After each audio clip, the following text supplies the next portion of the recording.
Hey everyone, Paulie here from HardDrive Radio, and I am sitting in the studio today with Jae and Josh from the band Rubikon. Gentlemen, thank you so much for coming to see us today. What's up, brother? It's our pleasure. Thanks, man. You guys played some kick-ass tunes for us today, and we're going to get those out as soon as we possibly can. But I wanted to talk to you guys about your brand new album, The Record, that is out now. Very, very exciting for you. Tell me when you guys started work on it, because I think it's been about 4 years since the last one, right? Right. We released an album called Delta in 2015, and then we took a long period of time. We live remote. Well, we live away from each other, so we get together on long weekends and just woodshed and write material. And we wanted to make sure that that we had a really solid product. And then we convened down in Nashville at Sienna Studios in Nashville, and just holed up there for, I don't know, 5 or 6 days, and wrote the record. Nice. And you know, we're super excited about it and happy with the product for sure. Josh, tell me a little bit about the weeding out process. How does an idea come in, and then how does it make it through the works? Does everybody have to like it, or does a majority of the band have to like it? Do you guys rule on democracy or what? It's definitely a democracy, and if you try to trump that, you get in trouble. That's right. Especially with Hugh, our bassist. But we were really trying to simplify things this time because Jae, believe it or not, has an amazing voice, and we were trying to really hard to believe. It's true, you do. I heard it. And we were just trying to showcase that, and that required taking out a lot of the sort of big mathematical guitar riffs that are hard to sing over. Right. Yeah. But the one thing that I adore about this band, we've been a band for 18 years, bro. Mm-hmm. Like, same group of guys. And like, if you look at the writing credits on our record, even if somebody had a majority part, it's 5 guys every time, because it's a complete collaboration. Like, Josh comes up with vocal ideas. Our drummer Doug comes up with vocal ideas. Dave, our guitar player, comes up with lyrics. It's like a complete collaboration, and I think that's why we work after such a long period of time, is because we're family at this point. And right up there with the feeling of playing live, that great feeling of being in the practice space when something's really starting to click in the songwriting process and everyone's psyched about it and sort of bouncing up and down. That's really good stuff. Right. Were there any kind of like way off the wall ideas that didn't make it onto this album, or any that actually did make it onto the album? So, like every family, we fight sometimes. There's a song on the record called Graves, and it's like this spacey, like trippy, like thing, and it's got like sort of a little Pink Floyd vibe to it or whatever. And I recorded vocals for it, and we went to the end where there's like kind of an ad-lib section, and I went like straight back to like metal roots, and I was screaming my guts out, and I was feeling it. And when it was done, I was like emotionally spent and like, invested in this vocal track that I just did. And they click on the talkback bang, and they're like, we didn't like it. and me and my drummer Doug, who's my best friend, but like, we got into this huge fight that did not get resolved until the next day, and we both like walked in the studio and we're like, I'm sorry. Yeah. There may be 1 or 2 songs on the record, I think Graves might be one, that were slow tempo. And in the studio, whenever we were recording or working on those songs, I would fall asleep. I just those songs literally made me fall asleep. I was like, they're so slow, Right. But I can't deal. But I found on Graves in particular, I found this patch on this Eventide pedal that I had, this delay pedal that had like a spacey, reverby delay thing, and it's weird. That patch, in my mind, made the song. Right. Yeah. Changed it. Yeah. So it actually turned out to be one of my favorites. We definitely recorded. We definitely laid down some songs that didn't make the record. So, but not that they weren't good. They just weren't good enough. So tell me about the recording process itself. Is it, one at a time, you guys are all laying down the tracks to the demos, or no? No. Oh, tell me about it then. It's live. Yeah? Yeah. This record was way different than the other one. Like for Delta, we went into the studio. I went into a booth. They played the songs, and we played them 5 or 6 times. We play live. Like, we don't use Beat Detective. We don't play to a click. I'm not saying that, that's a bad thing, but just this is how we prefer to do things. I like the human element. I like the flaws. I hear flaws in my own recordings, things that I wish I could do better, but I kind of accept them because it's human. But we went in with Delta. We had all the songs done. Mm-hmm. I recorded scratch vocals with all those and then went back and laid proper vocals. With this record, one song, Lost September, was complete. That's it. So all these guys went in and recorded all the songs, and I was upstairs in the studio with headphones on and a keyboard and a guitar, and I was just demoing ideas. And in between takes, Doug would come up and I'd be like, "What do you think of this?" And he'd be like, "That's great," or "That sucks."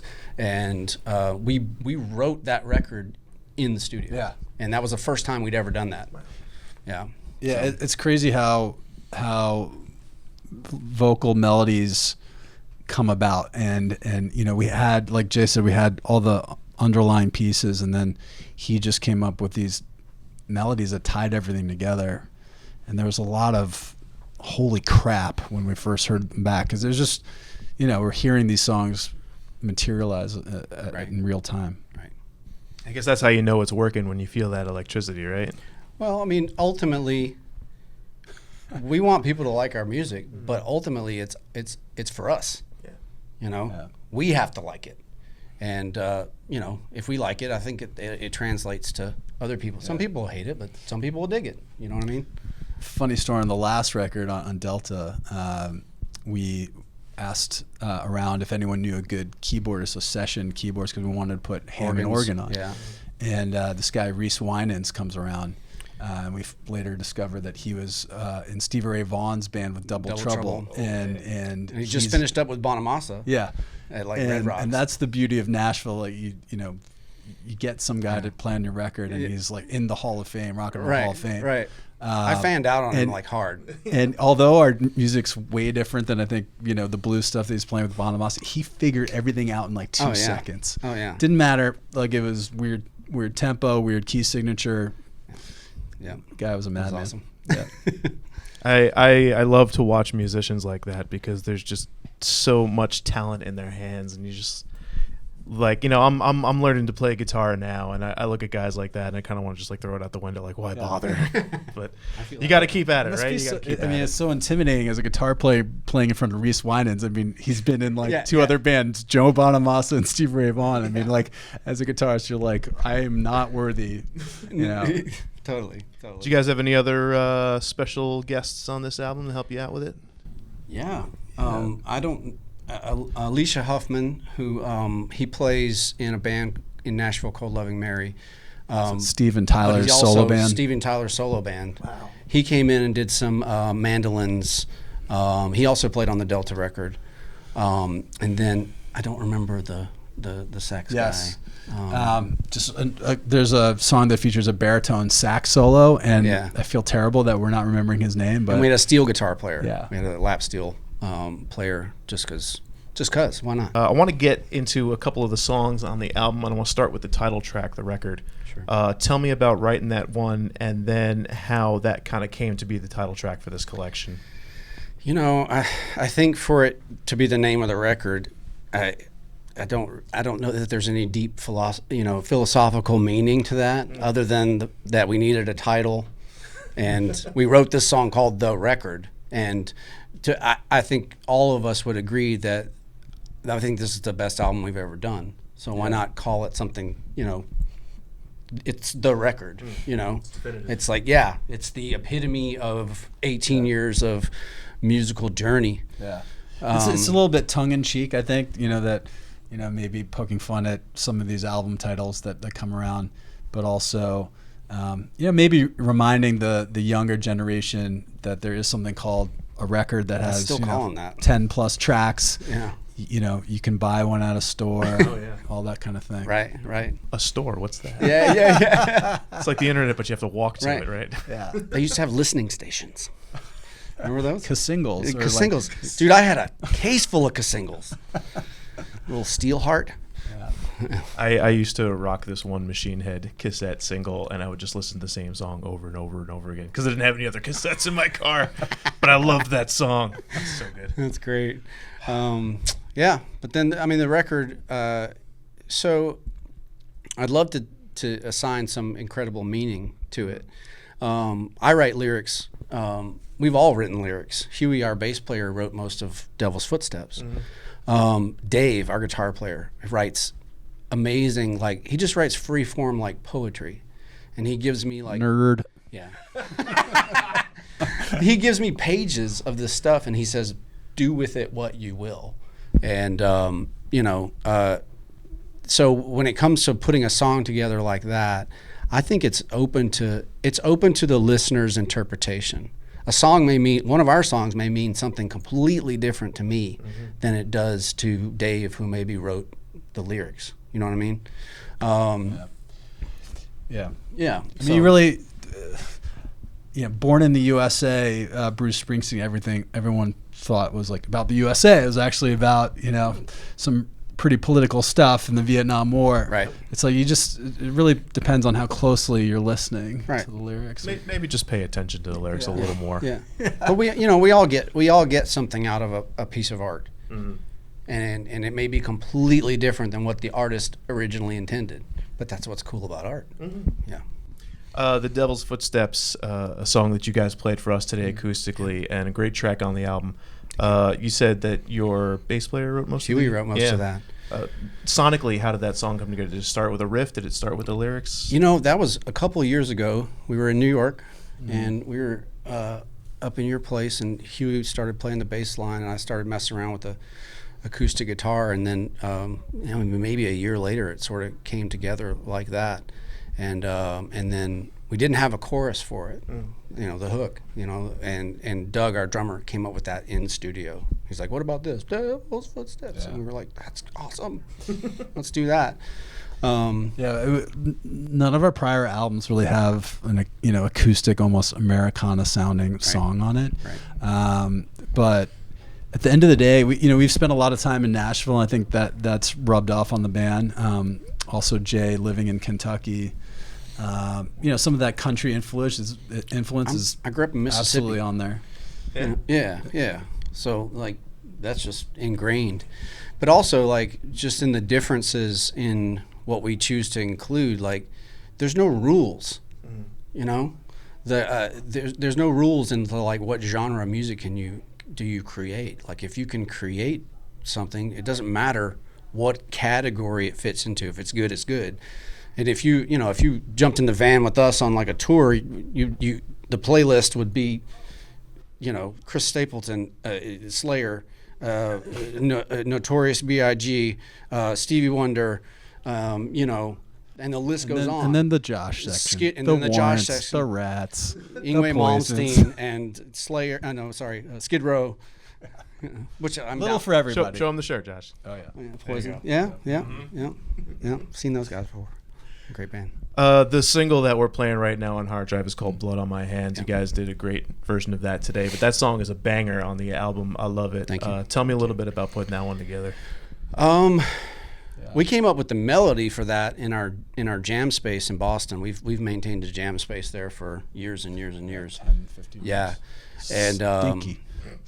a lot of Smelly. times. A lot of cockroaches and beer cans. That's true. I mean, have you cleaned it in 15 years? Probably not. And it's shared with 4 other bands or something, Yeah. so that's Yeah. it's really nice. But they were jamming on that riff and the melody for that chorus. A lot of times we just vocalize, no, and just do that over and over until we kind of settle in on something, and then and that's all it was. And then we went into the studio, and Dave had some lyrics that I thought just worked perfectly. If you ask Dave what Blood on My Hands is about, he would say something ridiculous like it's about the Cold War, But the original title of that song was Russian Revolution. Russian Revolution, that's right. And the riff Right. was almost like a Russian military type of song. Yeah. And we even have a version Yeah. somewhere where one of our friends, Boris, he he plays guitar sings, in Gogol Bordello. Yeah. He put a sings Russian verse on the end of it. Yeah, he sings a It's a whole deep cut. Russian thing Deep at the end. Yeah. Anyway, But for me, when I was putting together Dave's lyrics, it really all just fell into, like I said, for me, this piece of art means it has a lot to do with just the state of everything. Like the line about dynamite fishing in a city of strangers. I mean, think about your social media. Think about how people look. They try to start trouble. They try to stir the pot, and you can drop a bomb like that, and you walk away with it, consequence free. But for me, it's also just a personal reflection on how I'm to treat other people. And I've got to be responsible for that. And if I'm not, then there's literal and figurative possible blood that could be on. It's my responsibility. Absolutely. You know what I mean? Yeah.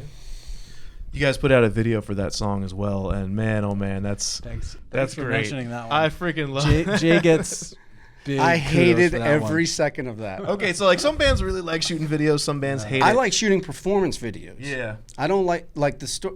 First of all, I've never been involved in a process like that, and it was so long, bro. Like the night section of that, where like I dumped the body into the grave and light it on fire. That was 4 a.m. Wow. And I was done, son. And I was like, with this whole film crew, and I got to tell you this story.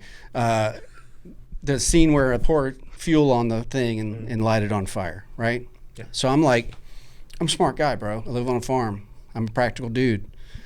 I was like, so what are you guys using for accelerant for this? And they're like, oh, we've got some gas. I was like, it's going to blow up. And they're like, no, it's not going to blow up. It's not going to blow up. I'm like, it's going to blow up. And, hike up your capris. It's going to blow up. And so I was like, it's your funeral, man. And they're down. They had a real grave dug. And like, they're down like this with $20,000 cameras, And like, I do the one scene, I do one strike of the match. They get that shot. And they're like, okay, we're going to light it this time. And so I light the match, and they're like, okay, drop it. And I went like this, and I went the opposite direction. And it was like, and they all fell backwards. So like, if you watch the video, that scene cuts like that, because they were all like, yeah, that was crazy. But yeah, fun video. Fun. No, it wasn't fun. But it's a good video. Notice how only Jay is in the video from the band? Yes. Yeah. The other one, we got a free But also, ticket like, on that one. Yeah, we did that. Last September too, right? Yeah, we did those in 2 days, 3 days. We did Lost September in Nashville, and then we drove down to Alabama and we're on one of the camera crew guys' family's farm and did Blood, the next day. So were these like your video ideas, or did somebody come to you with them and you were like, this one sounds good, we're gonna do that? Or I don't remember where they came from, honestly. Yeah. The Lost September video is tongue in cheek because I'm about to commit a horrible sin. I don't like Led Zeppelin. get out. I know. And it's not great songs, but it's like for me it's all vocals. Like if I find it hard to relate to a vocalist in a band, I can't attach to it. Like I can't attach to Rush, like amazing players, no denying it. Some great songs, but like I just can't attach myself to it. So they were like, "Oh yeah, Jay doesn't like Led Zeppelin. We're gonna do this thing, Don't worry, the rest of us love Led Zeppelin. It's only Jay. Yeah, well, I don't like We Dream argue Theater. about this quite a bit. Yeah. We try to 4 break out of through. 5 Rubicons recommend Led Zeppelin. Right. So the concept was that a guy was hired to kill me, and yeah. What was funny is that video was like I was fresh off knee surgery, and they were making me like run all over the place and stuff, and I'm like, "You're killing me, guys." Like you start the video jogging, like I was power walking oh my, whatever it was. because I thought that would be funny. Yeah. I was like, I can't run, guys. I was like, oh, But the smile you have on your face, it's just like totally over the top. Love how those two videos are totally different. One is funny, and the other one's very dark. Right. I mean, Blood's funny at the end. Yeah, that's true. But you have to watch it all the way through. I'm not going to spoil it here. Most people you have to watch the probably video. don't get there. Totally worth it. Yeah. Yes, it's a payoff. What's funny is that so the end of Blood video, there's a close up, and I go through this wide range of emotions on my face, and then all of a sudden to a deadpan. That's because they told me to cut. Yeah. Yeah. I thought it was like a rapid fire 5 stages of grief kind of thing. No, You know? Just like, no. I think they wanted some sort of visceral reaction, and then they were like, cut or whatever, good or and I just went, because bro, I was done at that point. I just wanted to go to bed and get a shower because I was covered in just dirt and like, oh, so great, so great. I hope I never do it again. so next video, you got to make everybody else in the band do it, and you get to sit it out. Yeah, exactly. That's what you get for living close to Nashville. I kind of want to jump back in the time machine a little bit. If you can tell me how you guys actually first met each other and started playing together. Sure. I lived in Mississippi, and I grew up there. I went to college there, and I started playing in bands, I don't know, probably around the age of 19, and was there 5 or 6 years, and I was just limited. I was limited with opportunities. So on a whim, like I sold my car, I sold my furniture, all that stuff. I packed a suitcase and I flew to Boston. I had a friend's family that I could stay with, and then landed in Boston. Like 3 days later, I was in my first band. Nice. And our first set of shows, we played with Doug, Dave, and Huey, and they were a different band called Johnny Wishbone from 48 Hours. Remember that? Yeah. Johnny Wishbone. And we did some shows with them, and the first time I saw them play, and they were like a party, like heavy funk band. I'd say like kind of like maybe like Incubus or something like that. Yeah, they did Rage Against the Machine. Yeah, some stuff like that. And I remember seeing them and the energy that they put out, and I was like, man, I would love to play with those guys. And what I didn't know at the time was that while we were doing our set, they were in the back going, man, I wish Jay would sing with us. And fast forward like a year, they decided to go in a different direction, and we jammed, and it was great. And we just took off from there and just started playing anywhere and everywhere that we possibly could. Went out on we did 6 or 9 months like on the road constantly, just like home for a week and then gone again, living in an RV with a dog and the good life, the trailer and the RV. Josh grew up with Huey, our bass player. They played in a band together. You go ahead. Hugh and I played music together in 6th grade for the first time. Wow. And from that point on, we were musical tandem, buddies, and played in several different bands together. And so I came into the picture a little bit later on, but I knew these guys. You've been in the band longer now than you were not in the band.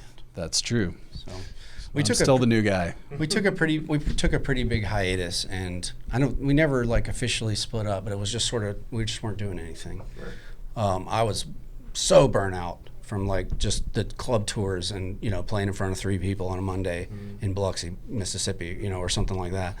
I was just done with it. And then you came on in what, 09 or 08? Yeah, something like that.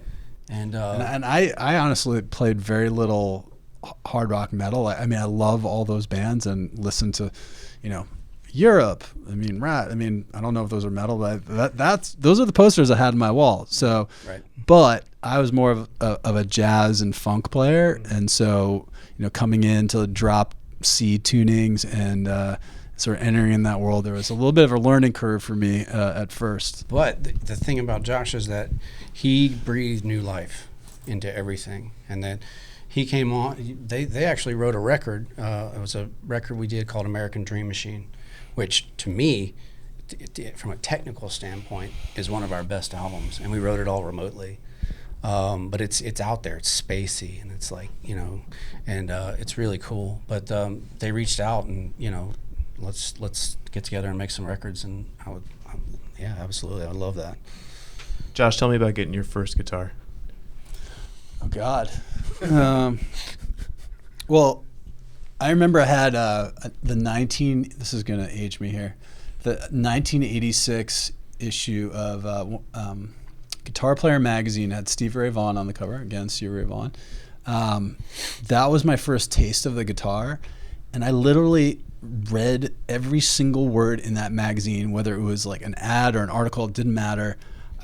when I first saw the electric guitar in print like that, I just was like, what is this? I just remember that. Coolest thing. And my first guitar was like some crappy Squier Strat or something like that, which I think, the first thing I wanted to do was learn how to flip my guitar around like Steve Vai, and, didn't have the strap on right. So it, flew 20 feet into the wall. Yeah. That was me, just, it took me a while to figure anything out. We've all stood in the mirror. Oh, yeah. Yeah. We've all done it. Yeah. So you guys are on the road now, playing a couple shows with a band we all know and love, Candlebox. Candlebox. That's pretty freaking amazing. Tell me how that's going for you guys. It's good. We're going to be in Providence Wednesday, and then a couple of New Hampshire dates in Maine. But yeah, it's fun. It's kind of our home turf in New England, and that should be good.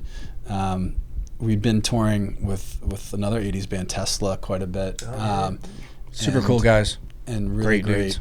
And so we've gotten a little bit spoiled sort of being the opener for some of these good tours bands that fun. draw quite a bit of people. But it's great. I love catering. They take good care of you, huh? Yeah. Feed you guys. It was good. We've done the club thing. It's nice to do theaters. Yeah. What's coming up next for you after that run is over? I think there's some potential California dates. I can't speak on that because it's not in stone yet. But, we'd like to. We want to gravitate to some of the bands that I think have that same organic feel as we do.